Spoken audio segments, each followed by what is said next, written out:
Hello, and welcome to Friends for Life, a podcast of the Lutheran Church Missouri Synod's Life Ministry. We're sharing the stories and insights of real people living out God's love for the people He's created. We hope you'll stick around and be our friends for life. Thanks so much for joining us. I'm Steph Neugebauer, your usual host.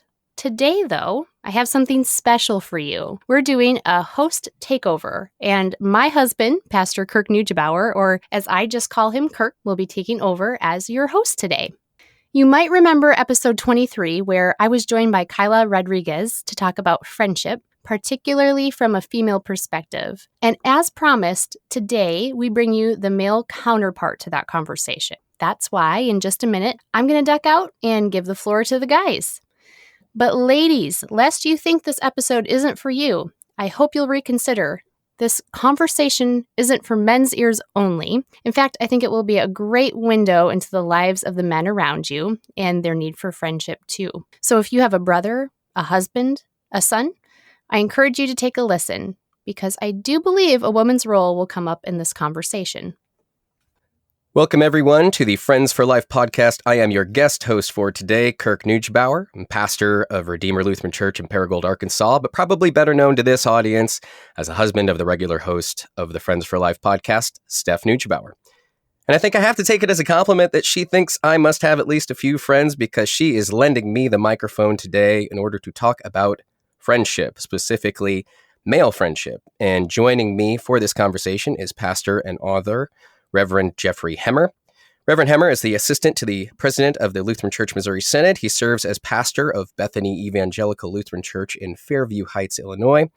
He's author of the book titled ManUp, The Quest for Masculinity, and currently is working on his PhD at Concordia Seminary in St. Louis. On top of all that, he's also the husband of, in his own words, the most wonderful woman in the world, congratulations, and is the father of 8 children, one whom is just about to join the family in a new way, as the delivery date for child number 8 is just around the corner. So, Jeff, I have to ask you, who is more challenging to assist, the president of a church body with millions of members across the globe, or assisting your wonderful wife with the 7, soon-to-be 8 little children who are running around your house? Well, that is never a question that I've contemplated before. They're both very challenging, but in quite different ways. So I'm privileged to serve in both of those capacities. Yes. Well, first of all, I do want to say, I think you're the right guy for this episode, because aside from touching a little bit on the subject in your book, ManUp, anyone who can find the time for friends with all the different roles and responsibilities that you have can probably teach us something about the challenge of both making and maintaining friendships today. For our listeners, before we begin, I believe Steph said that she has covered a little bit of defining friendship in episode 23 of the Friends for Life podcast. So I encourage you to listen to that. But since the ladies did the heavy lifting, that means that we get to maybe jump in a little bit deeper to the subject of male friendship. So Jeff, I recently read an article from last year, and I don't know how reliable these numbers are, but it did get me thinking that about 75% of men surveyed said that they had fewer than 5 close friends, and 15% of those same men surveyed said that they had no close male friends. So this did mirror some of the conversations that I've been having with members of my congregation about how male friendships are more difficult to make and maintain today than maybe they ever have been before, especially once you enter a certain stage of life. Let's say you've just started your career, maybe you've gotten married recently, had children, and throw a 2-year-long pandemic on top of all that. So would you agree that it's been a particularly challenging time for male friendships? And if you do agree with that, what would you say to a guy who finds it hard to make friends in their current stage of life? Where can a guy hope to find real, genuine male friendships in 2022? Yeah, I think that's a great question. And the insight that we're in a particularly difficult time, just emerging from a pandemic where personal interaction with people was greatly diminished. The normal places where men could meet friends, make friends, cultivate friendships, those kinds of activities were greatly curtailed. And then the statistics you cite, I think, are spot on, that men don't have very many close friends, 5 or fewer for most of us, and with a significant number of men reporting that they have no close male friends. I would add to that the challenge that what men identify as friendship today is probably different from the kinds of friendships that men used to cultivate in the past. Some of the things that foster greater connection between people, social media, cell phones, all these kinds of things are good because they allow for quick connection. They allow us to bridge distances that in the past we haven't been able to bridge as conveniently. But in a sense, they expand the distance between men. So now we may have closer or more convenient access to one another, but it's at a distance. It's over an internet connection or over a cell phone connection. And so the kinds of friendships that men are cultivating today are less often the kinds of in-person, deep conversation friendships where men really feel and become vulnerable with one another, are willing to challenge one another, are willing to move beyond sort of the surface level friendship where they have something in common, a similar sports team that they root for, or a similar sport or activity that they participate in together, or they work out together, or they work at the same industry, work at the same building. Those still provide a kind of face-to-face interaction, but the fact that we're so dependent upon social media and virtual communication with one another makes moving beyond that surface level friendship to the kind of deeper connection that men need with one another, makes that all the more difficult just societally. And then you add to the fact that we've lost many of these face-to-face interactions or opportunities for face-to-face interactions that were sort of the last thread for male friendship that many guys had. And it's little wonder that so many men find it exceedingly difficult to have male friendships, to identify other men as their friends. So if somebody is finding these struggles that you're identifying, particularly the quantity versus quality, the desire to move to more quality relationships, where might or how might someone go about trying to find a relationship, a friendship in their life? I think a man starts by looking at the places where he already interacts with other men. So in the workplace, in church, in his, athletic endeavors, at the gym. There's lots of opportunity for those kinds of face-to-face interactions, and hopefully, as we're emerging from a pandemic, those things will allow maybe friendships that have cooled to be rekindled a little bit. So a man needs to be intentional about fostering friendships.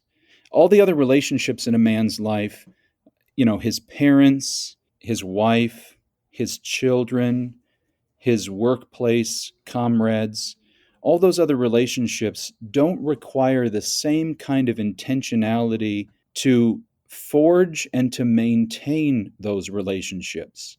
Now, there's a lot of intentionality that a man needs to have in being a husband, in making that relationship with his wife flourish, in being the man God calls him to be in that relationship. But it doesn't dissipate the same way that a friendship would. And it begins in the same way that a man and a woman sort of decide to enter into this relationship, right? They begin courting one another, they date, eventually they decide to make vows to one another that this relationship will endure the rest of their lives. But the relationships that a man makes with another man in order to be friends with him, there's no obligation there. There's nothing except that simple need that a man possesses to have friends. So if he doesn't do that, he's hurt by it, but there's nothing that will cause that relationship to come about. There's no sort of external pressures that will push a man into friendships like there are, between a man and his children. That relationship is there. How he invests in it and what he does within that relationship determine how it flourishes and what the benefits are for his children into the future. But it doesn't just evaporate. It can't go away if a man doesn't invest himself in it, in the same way that friendships. So it has to begin with an intentional making time to be with other men. And I would say in the physical presence of other men. So not having a conversation over a video game feed, not having messages back and forth on Facebook or commenting on one another's pictures on Instagram or something like that. There has to be more than that. There has to be a time of 2 or 3 or however many men coming together in person.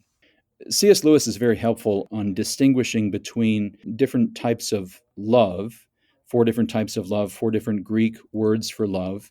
And the one that he says friendships between men fit into, really all kinds of friendships fit into, is philia.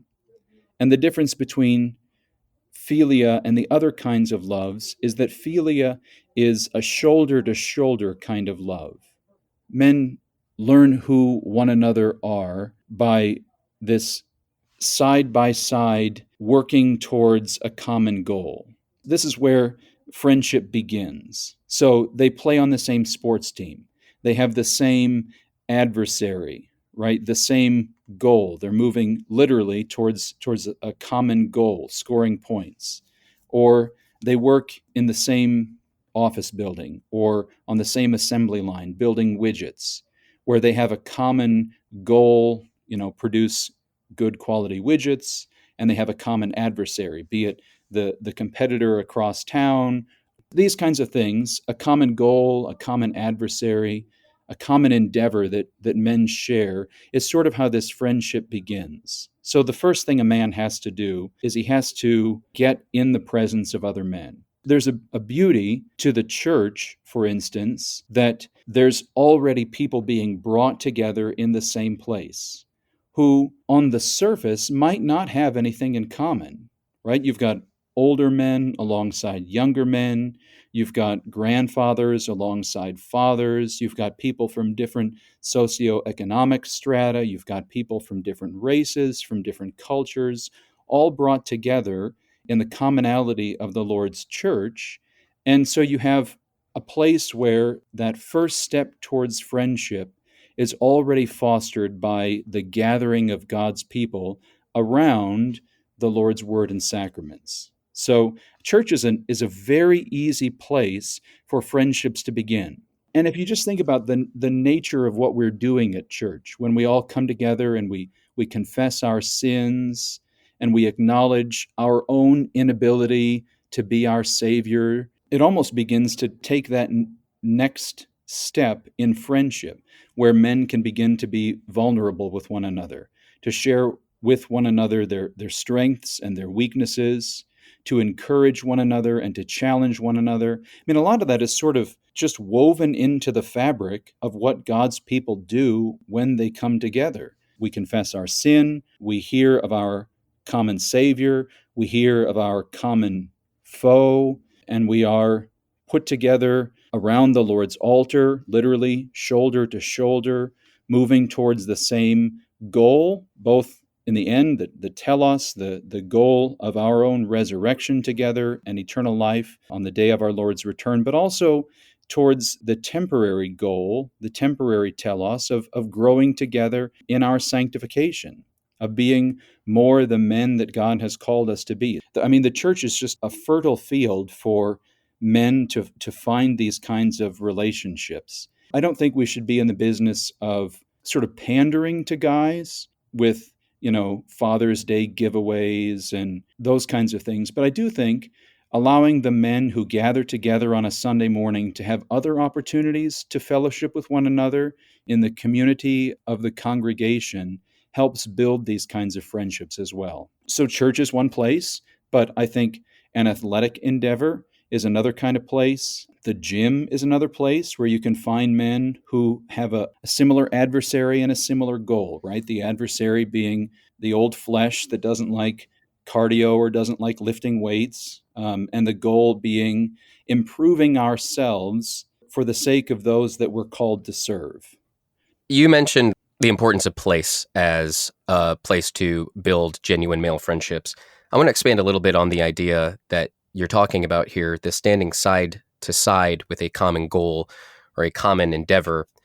C.S. Lewis, in his book, The Four Loves, which you've referenced, talks about what separates male-to-male friendships from every other friendship is that they are always tending to be about something. And this seems like something that's come up frequently in your describing what friendship between men actually is. When we say that friendship is about something, is this where we get the idea where my wife will call a friend and say, hey, would you like to come over? And there's no questions after that. They'll often say yes, and they'll come over and they'll talk and they'll spend time together and they'll do whatever it is that the women do when I'm not around. But if I were to ask one of my male friends to come over, or if they wanted to talk, the question that I would probably get would be, well, for what?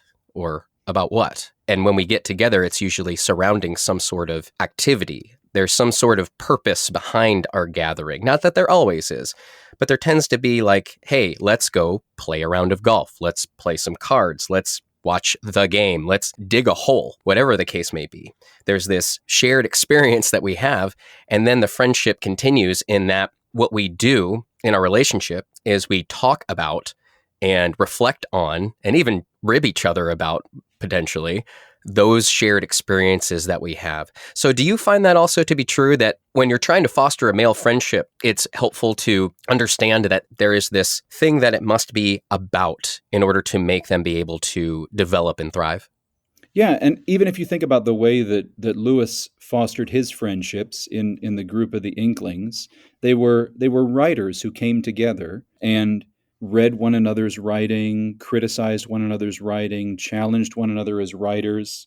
But it wasn't really the writing that was ever the basis for their friendship, because those kinds of conversations just about the content of the stories or the poems or whatever that they were writing would eventually become much bigger sort of philosophical conversations about theology and life and anthropology. And so you're right that there has to be something that brings men together.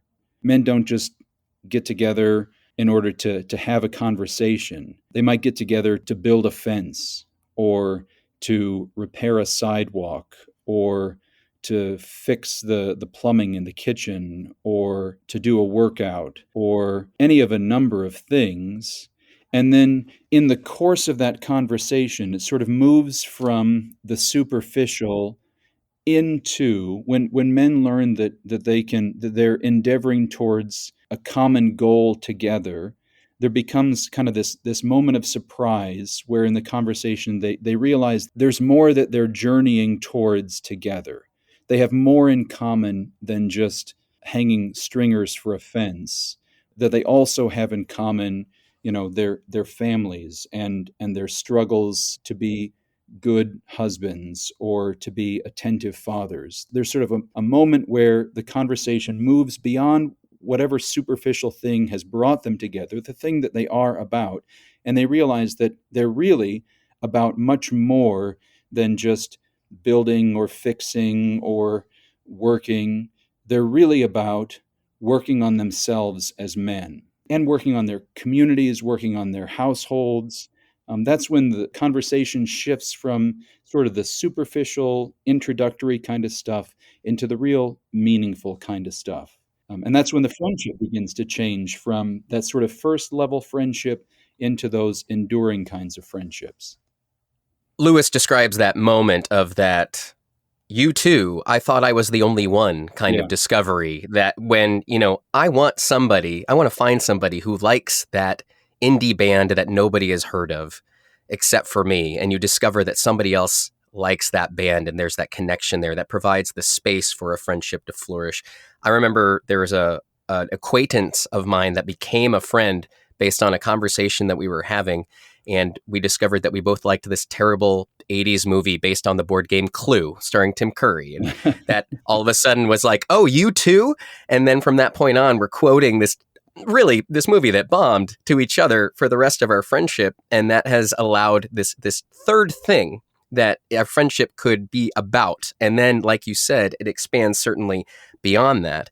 But those things that male friendships are about create companionship, and then from that companionship can grow a genuine friendship, which is why I suppose you can't force a friendship either. For example, if your son was struggling to make friends at school, you can't force all the other boys to just like him. That's not going to work. In fact, that would probably make things just worse. Instead, you have to find things to cultivate, interests to cultivate, spaces to gather together. You mentioned a sports team or a club or some kind of other extracurricular activity. Church is certainly a great meeting place where you can interact with other people, find those things that he might be interested in to help him connect with others, to find that space so that they can share interests and then build friendships from that. We moved from Northern Illinois to Northeastern Arkansas, and culturally we were very different. We found out when we moved here, the men in my church were into outdoorsy things. They were into hunting and being hands-on, tools and trucks and things like that. And I'm more into arts like music and books and nerdy theology, things like that. And so when we got here, we found out we were very different. And you kind of feel that at first. And in the social gatherings, I'm standing in the circle of men, just kind of listening. And it wasn't until went hunting a few times with the guys. I played basketball with a few of the guys. Instead of watching my sports teams like the Patriots and the Celtics, I started watching the Razorback games that they wanted to watch. And sure enough, having that thing that our conversation and our space and our time could be about became a launching point for where I could just feel the bonds starting to build and grow. And so perhaps that's another avenue for those who are struggling with finding friends. You know, if this is where male friendship is born out of, these shared interests, then maybe it could be the suggestion that if you're lacking that, maybe it's time to develop or find some kind of hobbies or interests or become, even more cultured. Cultured has a bad connotation sometimes, but to be cultured, to engage in some of the things, the first article gifts that God gives us to enjoy life in, that we can connect with one another. Would you say that that's probably some good advice as well? Yeah, and I think your own illustration about moving to Arkansas shows a way that happens without necessarily having two men or a group of men already interested in the same thing. If one of them is learning from another, or if they're all learning the same activity together, or maybe there's one expert teaching several other guys how to hunt, for instance, that builds a kind of camaraderie between the men as they all are growing together. One may be the expert in hunting, but another may be the expert in some other dimension of culture, in music playing or listening to music. There's a bit of a give and take there too. So they can begin in a shared activity like that, and then they move into that more enduring quality. And then there's sort of an opportunity to expand those interests, to let one other member of the group teach the rest of the group something that he knows more intimately and more thoroughly than they do. It sort of moves in and out. This is the nature of a man's friendship. It doesn't always stay at that very deep level. Sometimes it returns back to that superficial level. As all those superficial things and experiences together accumulate, what they're still building that deeper bond with one another and experiencing it in all these other avenues. They're going to a sporting event together, but what the conversations that they've had while they were learning to make sausage together, and they were challenging one another on Bible verses the week before, or arguing about politics a couple weeks before that, those things carry them into those sort of superficial experiences as well. And then they, in turn, lead them back to those deeper conversations as well. We've talked a little bit about the meeting places and the space for men to get together. You've talked a little bit about the interests and hobbies and cultivating those things and finding a shared third thing for your friendship to be about. I want to address the other maybe ingredient that we might be missing. The question that I asked our men's group about male friendships, and they said that they were having a hard time. There was a generational gap in that the older generation, they said that they did not find it difficult to make and maintain male friendships. But everybody who was my age, these are people who had just entered into the workforce within the last 10 years or had gotten married and had children within the last 10 years, they said that they did find it much more difficult. And the thing that I think may have changed, and you can correct me if you think there's more to this, is the fact that the other ingredient of this, and you've mentioned intentionality.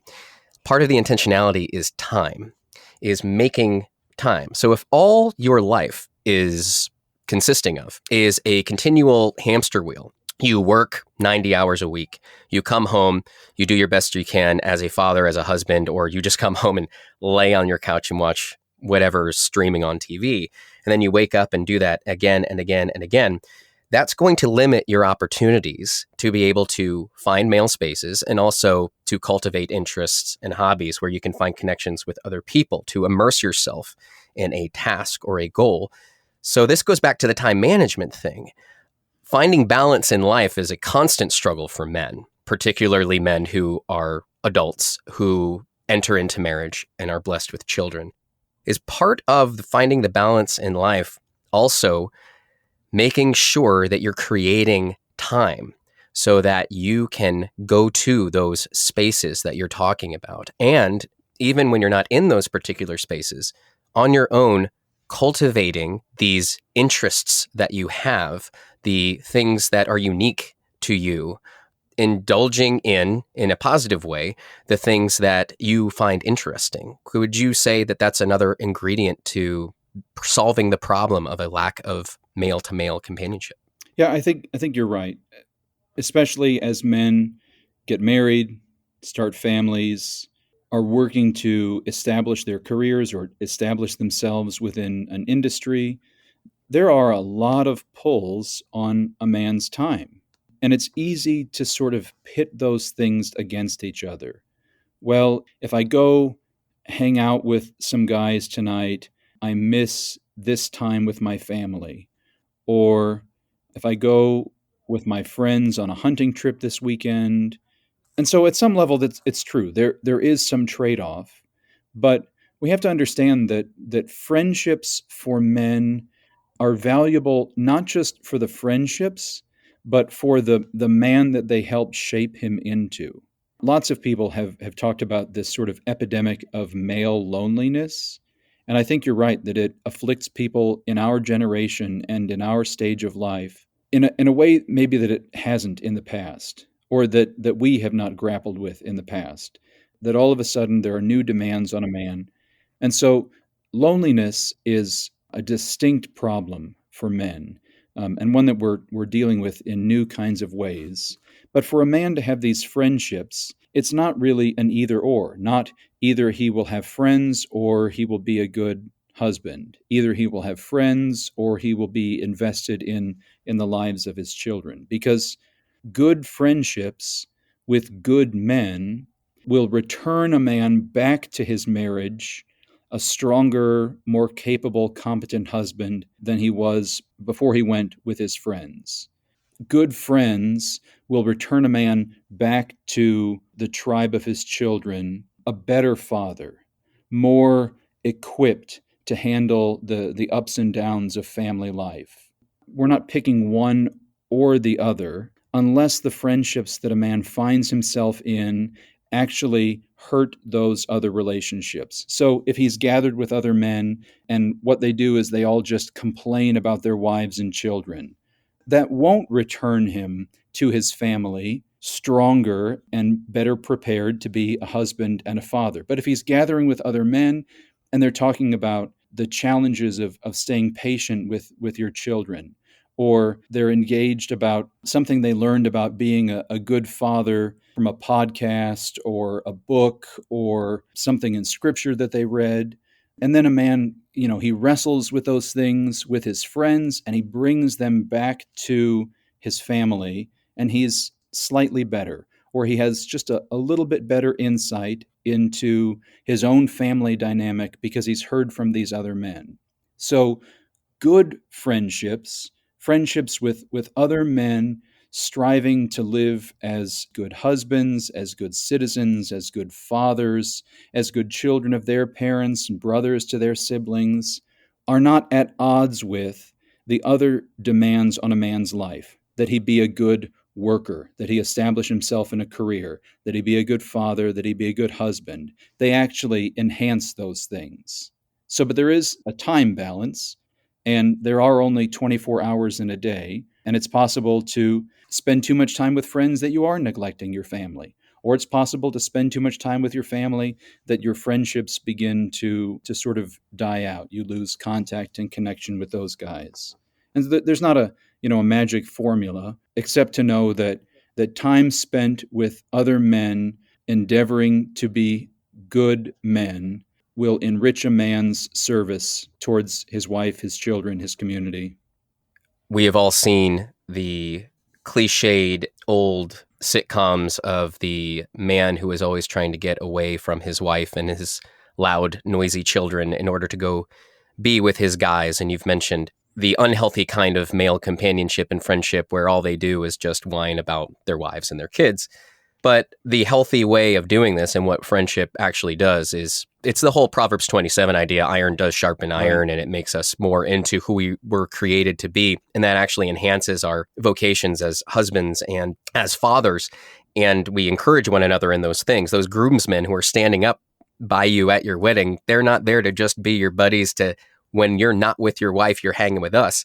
It's we're standing up here to hold you accountable to the promises that you're making to God and to your wife right now. And what a great responsibility and great friend it is to have somebody who's willing to do that. And maybe this is where the women who might be listening to this, I think maybe in our current day and age, and I might be wrong about this, but I do think that women find encouragement to find female spaces and make time for other women. I think culture has seen the value in women supporting one another and being with each other and uplifting one another and kind of showing this solidarity. I don't know that we get the same kind of encouragement from culture for men to find those spaces. And in fact, sometimes those male-only spaces get villainized and mocked, where when men get together, they're either goofing off or being lazy or doing something that they shouldn't be doing and, somehow creating more problems with toxicity of masculinity, the things like that, when really it would benefit all of us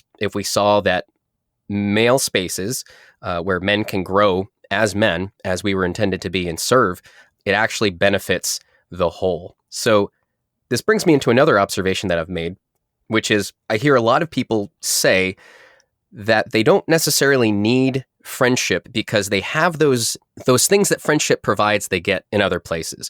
And one of the things I've also heard a lot of is that when married men say that I've married my best friend, so I don't really have time for male friendship, nor do I need it because my wife is kind of my confidant. She's the one who I do everything with. She's the one who I spend all of my leisure time with. And while I can understand the sentiment, and it's a very good thing, and in a lot of ways, my wife is, I'm closer to my wife than any other person in the world, saying that you're best friends with your wife, I have this experience where when Steph and I got married, or I guess just before we got married, we did everything together. And I would go and watch movies with her that I did not really want to watch, but I watched them with her because I wanted her to marry me. And she, God bless her, she was not a sports fan at all, was not raised in a sports family, but she became a Patriots fan for me, even though she did not know the first thing about sports. She didn't know any of the rules, but she would wear Patriot stuff and watch games with me. And then I remember the first Sunday after we got married, we got home from church, and I turned on the TV because we watch football on Sunday afternoons, and she sat there all afternoon and watched football with me. The next Sunday, same thing. We went to church, we got home, turned on the TV, and she goes, are we doing this again? And I said, well, yeah, this is what we do. And she kind of goes, well, I think we need to talk because I don't really like sitting and watching football all day. And so it's this thing where, look, if you have things in common with your wife, like you like the same kind of music and you like the same shows and you like to do the same activities, that is wonderful. But I almost think it's not only okay, but sometimes really good if you have different interests, because you know what's better for me than holding my wife hostage, making her listen to music that I like and watching shows that I like? It's doing it with people who I know appreciate it in the same way and sharing that joy that makes life more fulfilling, that makes me be able to follow my interests in a more genuine way than forcing somebody else to do it who, I don't want to do that to my poor wife. And she doesn't want a fake interest for the rest of our lives. God bless us. I hope we have many, many more together. That she doesn't want to have to do that kind of thing either. And that's where Friend and spouse is not necessarily interchangeable. The vocations are different. There's all kinds of other wonderful things I get to share with my wife that I don't share with anybody else. But friends are unique in that you can have that shared passion for things that you really don't need to make your spouse responsible for also having to be interested in. It brings a uniqueness to you that makes you more of who you are. And like you said, come back to appreciate more the vocation of husband and wife instead of being frustrated that you can't fit that square peg in a round hole sometimes to make your spouse your best friend when it comes to all of the interests and things that you have. Do you think there's some truth to that too? Yeah, and think about the difference in a calling between a husband and a wife. So, the way Paul talks in Ephesians 5, husbands, love your wives, wives, submit to your husbands, let the wife see that she respects her husband. That's very different from a friendship among equals. So you referenced Proverbs 27 earlier, the way iron sharpens iron, so one man sharpens another. And I think it would be unfair of a man to put his wife in the position of being the friend called to sharpen him. I mean, that happens sometimes in a relationship, in any kind of relationship. She has to say, this isn't serving our family well. This way of talking to me is not meeting my needs. You're not hearing what I'm saying. Those kinds of conversations happen. But where a man really grows as a husband is in conversation with other husbands, is in those friendships with others where the other man is not called to submit to him and doesn't owe him the respect that a wife owes her husband. And he can challenge him a lot more directly and a lot more pointedly. And it doesn't hurt him in the same way, right? He doesn't hear it as criticism from his wife. He hears it as a challenge from his friend, who's there of his own volition, right? And not sort of bound together in this friendship by vows.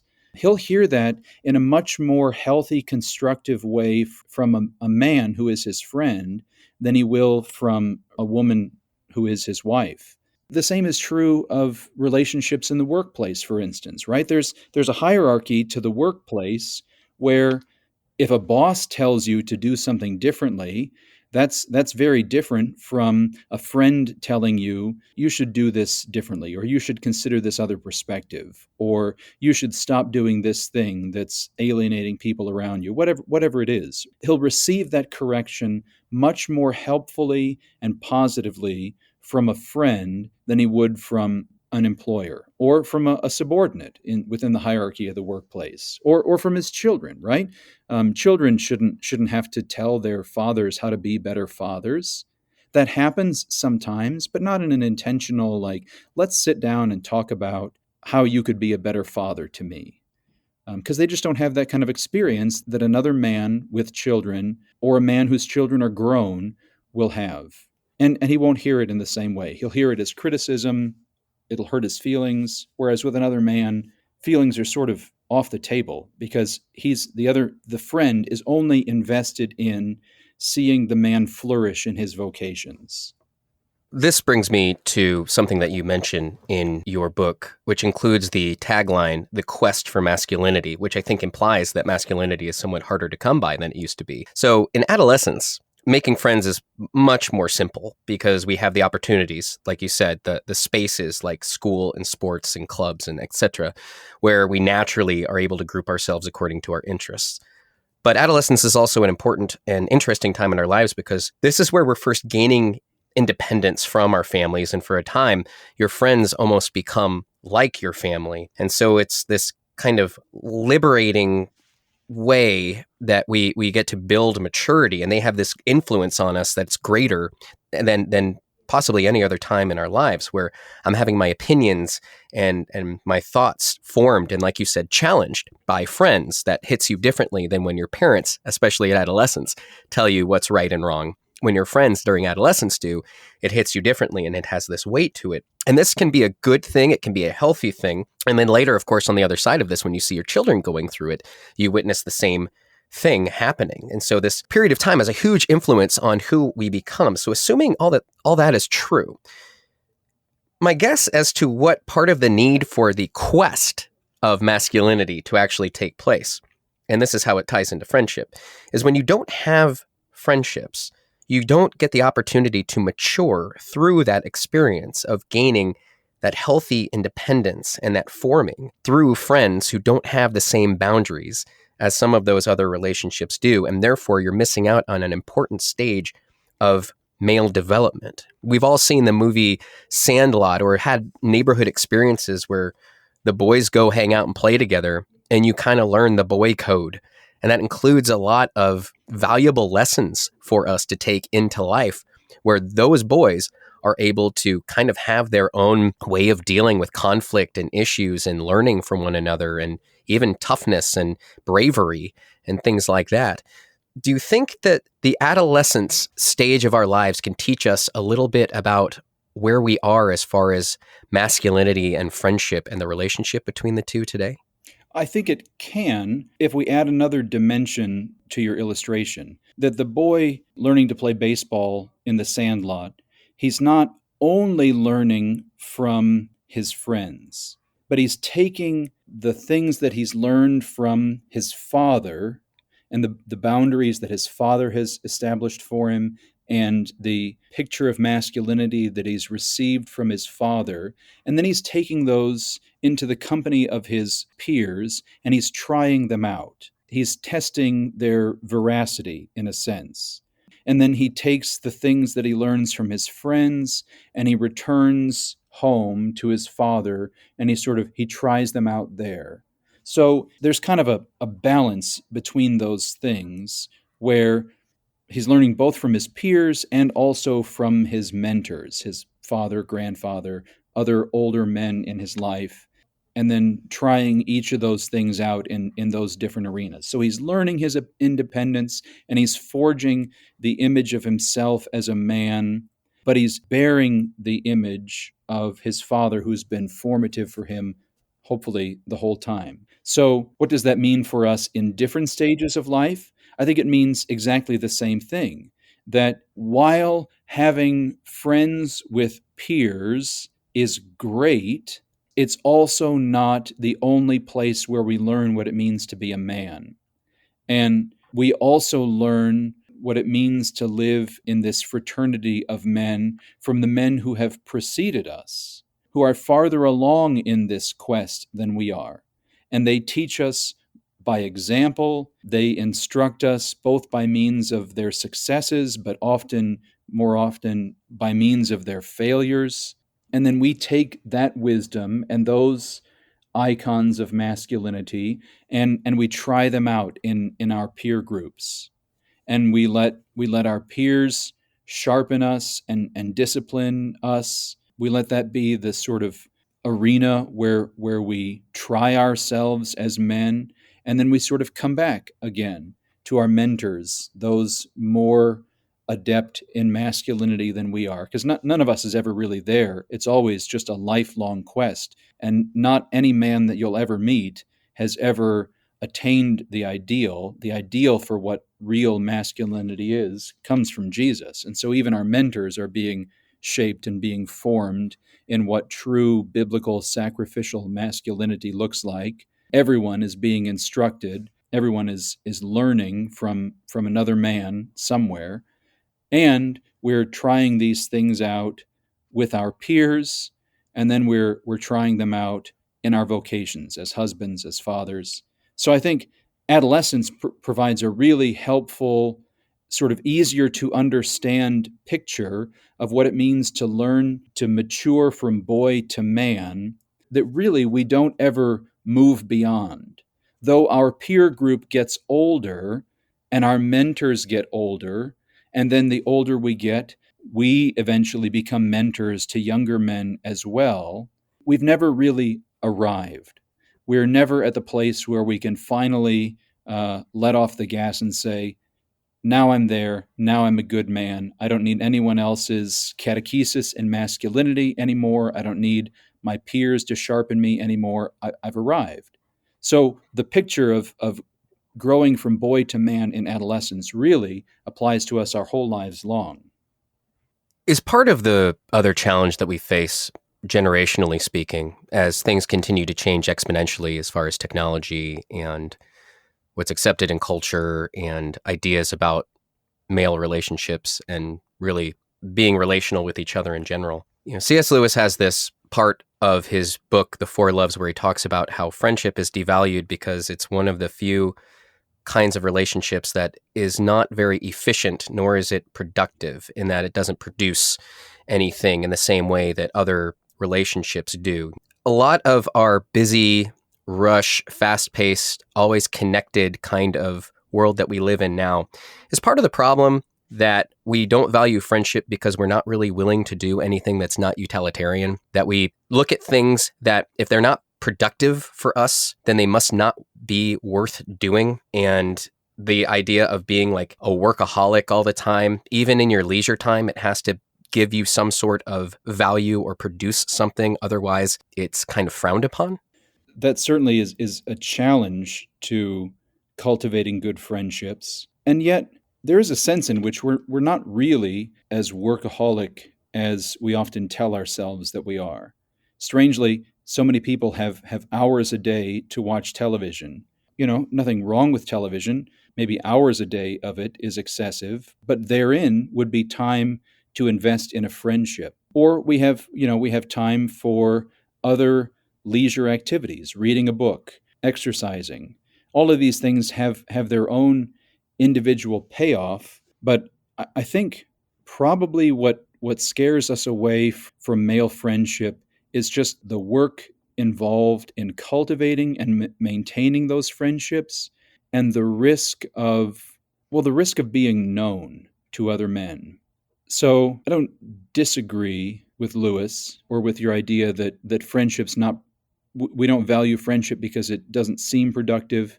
Although I do think friendship is truly productive. The product that it's working on is ourselves. My friends make me a better man, and hopefully my friendship with them makes them better men as well.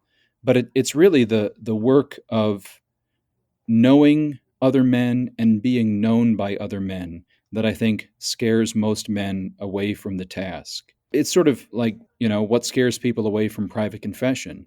If someone like my pastor knew all the ugliness of my life, or if I said those things aloud in the chancel of the church and God could hear them, what would change about his opinion of me? Or how would my pastor, as God's servant, look at me differently then? And there's kind of that fear in cultivating male relationships that I think men prefer to keep things at the very superficial level. So I think, yes, there's some of that, but also there's that risk of, if I expose myself, who I truly am, to another man, will he still like me? Will I be acceptable to him or to them? What happens to a man who lives without any male friends and decides to not be known and to not take that risk, versus someone who allows himself to be vulnerable and enter into these relationships and invest in what God has given us in the gift of male friendship and companionship? I think two things will happen to him. One, he'll be lonely.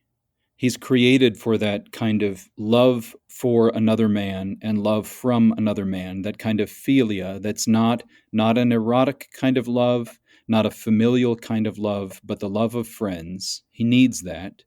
It's part of what he's designed for, to give and to receive. And then I think it's also going to hurt him in his other relationships as well. If he's not in the presence of others who are struggling to be better husbands, fathers, brothers, sons, workers, citizens, neighbors, then his growth as a man in those arenas will be stunted as well. He won't have anyone to challenge him. He'll just be stunted in his growth. I think you talking about the need and the desire for friendship being programmed into us and kind of hardwired into creation. You can see this in the phenomenon that I typically see which is where when large groups of people get together, there's this thing that happens. There's nobody at the door who tells you, hey, you men go this way and you women go this way. But what typically happens is there's one room in the house where all the women wind up gathering. Unless it's a singles party where the idea is to kind of intermingle with one another and find a partner. What happens is the women all go to their one space and they talk, and the men all end up in the garage or in the basement or on the porch. And it just kind of naturally takes place. There's almost like this design where we have this need and desire to be with one another and among one another. And I do think that's important to mention, that it is kind of part of the way that we were created, and it does serve that function to fill out what God has created us to be, even in those other vocations that we have. Another challenge that I think we face with male friendships includes the fact, and we've mentioned this, that male friendships often are villainized and turned into a bit of a parody. And we've lost a lot of those male-only spaces, and we talk about the idea of how learning how to be a man from generations that come before us are almost like this outdated thing, because we're trying to, in a lot of ways, erase the distinctions between the sexes. That creates a whole new level of confusion. How is it that we can navigate through knowing and understanding the differences, that we can better become who we've been called to be without falling into the trap of thinking that, well, everything needs to be open to everybody all the time? Why would having these male spaces be good, not just for the individual, which we've mentioned, to combat loneliness and other challenges, but for society in general to continue to have these places where male companionship and therefore friendship can develop? Well, because masculinity is good for society. It's good for culture. It's good for families. It's good for the state. To have good men who know what Scripture calls them to be, and who are endeavoring to live according to God's design for masculinity, is really good for society. So masculinity, I've said before, if you distill it down to its essence, is about sacrifice. And so when men get together and challenge one another to be more sacrificial, everyone benefits. All society benefits from that. It's why men go to war. It's why men do courageous, heroic things like rescuing people from burning buildings or putting their lives on the line as police officers, because the calling to sacrifice is the biblical idea of masculinity. Men challenging one another, busting each other's chops, encouraging one another, praying for one another, makes men better on the whole.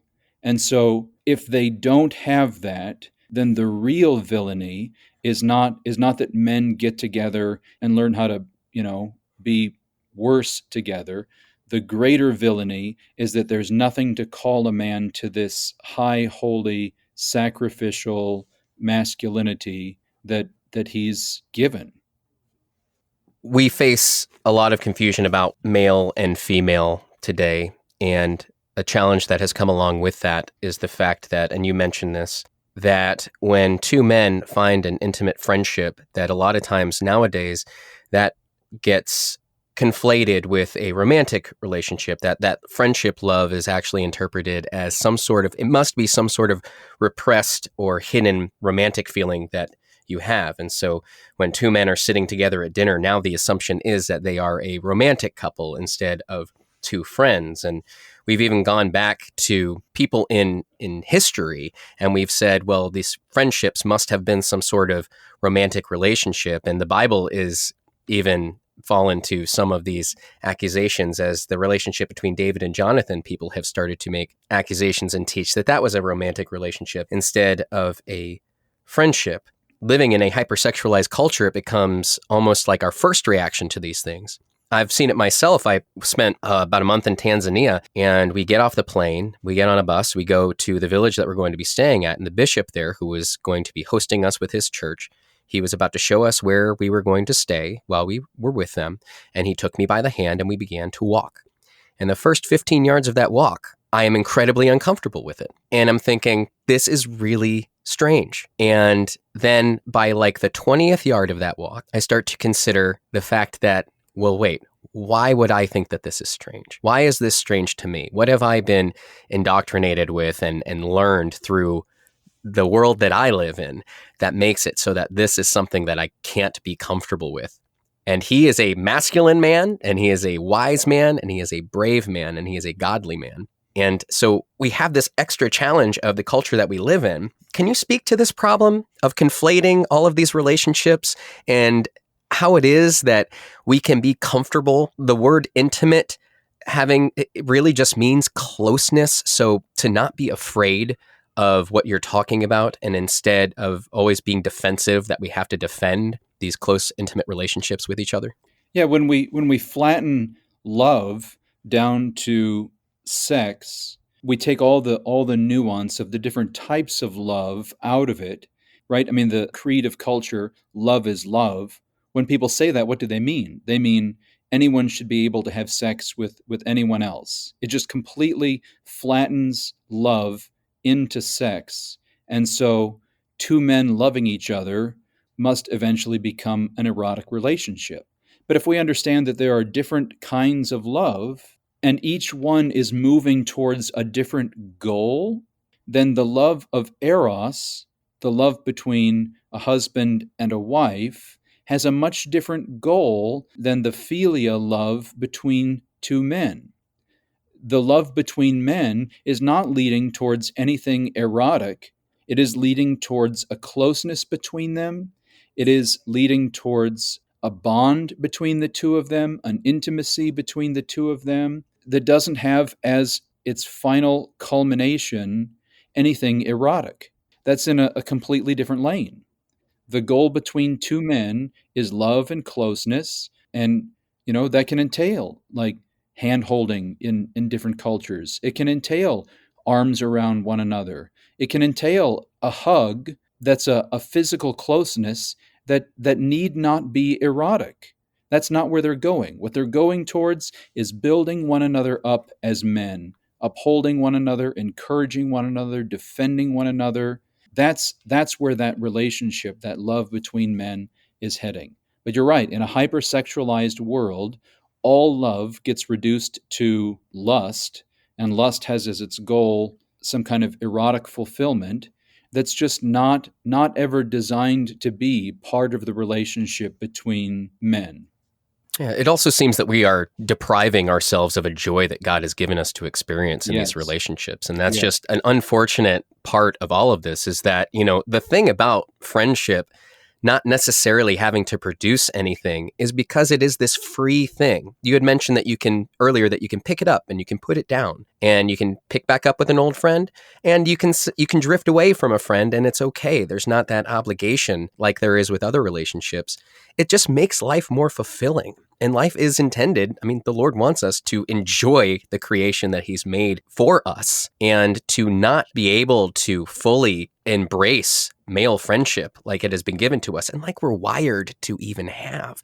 And what makes the rest of life even better for us in our other vocations is really to deprive ourselves. It's like you've said, it's to deprive our families. It's to deprive society. Jeff, finally, I want to end with this. This is a life-affirming podcast. It's called Friends for Life. And a lot of what is discussed here is how these different walks of life and relationships and challenges ultimately fit into God's good and gracious will. And C.S. Lewis, we'll reference him again. He says that there's a cosmic aspect to all this, and he calls God the secret master of ceremonies. We think of God bringing husband and wife together all the time.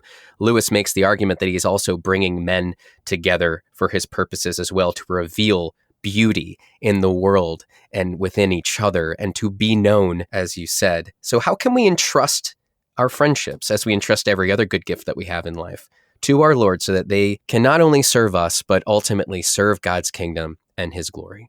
Well, I think what we've been sort of hinting at throughout this whole conversation is that the goal of friendships is to make men better. And good men have a way of being defenders of truth and beauty and goodness in creation.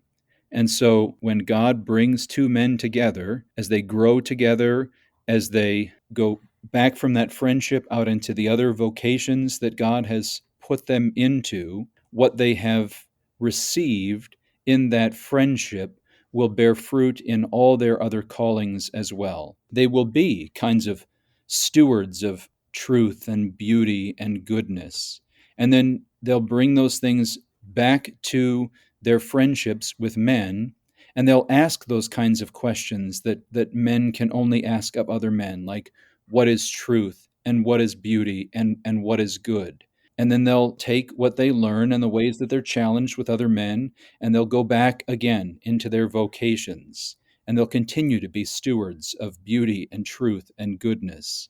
And so it's this never-ending cycle where a good friendship equips a man in all the other areas of his life where God has called him to serve. And all of that is good for the church, is good for families, is good for society, and all of that is in service to the Creator, who has put man into all these various relationships. It definitely seems like then one of the great reservoirs for real true friendship. You're talking about these deeper meanings and these searchings for truth and what is right and what is good in the world. Then, boy, Christian friendships, that unity of faith that we have, when you share the same Lord and you share the same view of life and eternity and goodness and God and our relationship with Him, it sure seems like that you are called to love everybody the way that Christ is willing to die for all. You are called to die for all. But you mentioned earlier, you only have so many friends that you can have in the true sense of the word that we're talking about.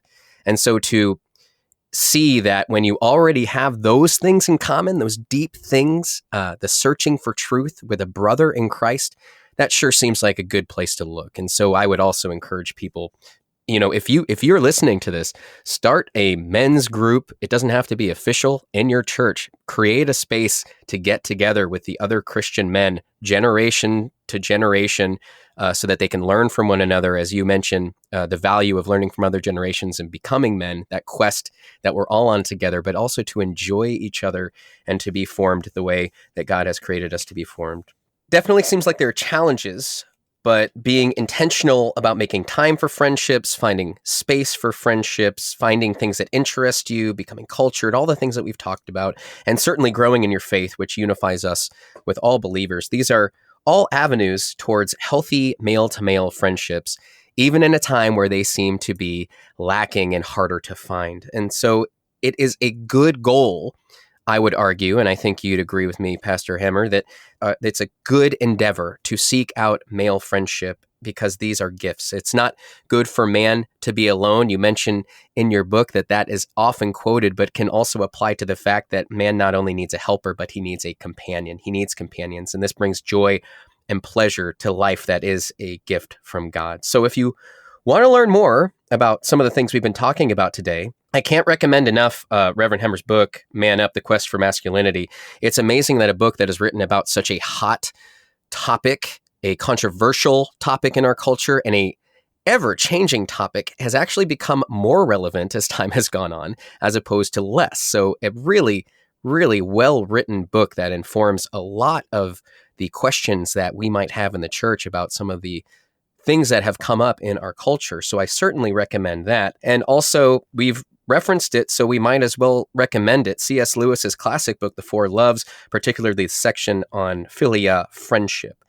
I want to thank you listeners for joining us today. I want to thank my wife, Steph, for allowing me to host this episode. And of course, I want to thank you, Jeff. Thank you so much for taking some of your time to join us and giving us some of your wisdom. I want to offer blessings, of course, to your family, and we will pray for a healthy mama and healthy baby.